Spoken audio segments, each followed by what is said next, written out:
ନିଶାଗ୍ରସ୍ତ ଯୁବକଙ୍କ ମାଡ଼ରେ ସଫେଇ କର୍ମଚାରୀ ଆହତ। ଖବର ନେବାରେ ଜଣାପଡ଼ିଛି ଯେ ବଳଗଣ୍ଡି ଛକ ନିକଟରେ ସଫେଇ କର୍ମଚାରୀ ରାସ୍ତା ସଫେଇ କରୁଥିଲେ। ଏହି ସମୟରେ ଜଣେ ନିଶାଗ୍ରସ୍ତ ଯୁବକ ରାସ୍ତା କଡ଼ରେ ଥିବା ଡ୍ରେନ୍କୁ ସଫେଇ କରିବା ନିମନ୍ତେ ସଫେଇ କର୍ମଚାରୀଙ୍କୁ କହିଥିଲେ।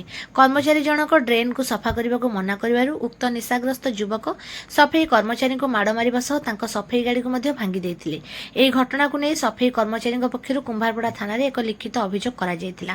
ଅଭିଯୋଗକୁ ଭିତ୍ତି କରି କୁମ୍ଭାରପଡ଼ା ଥାନା ପୁଲିସ ଘଟଣାସ୍ଥଳରେ ପହଞ୍ଚି ତଦନ୍ତ ଆରମ୍ଭ କରିଥିବା ବେଳେ ଉକ୍ତ ନିଶାଗ୍ରସ୍ତ ଯୁବକ ସେଠାରୁ ଫେରାର ହୋଇଯାଇଥିବା ସୂଚନା ମିଳିଛି।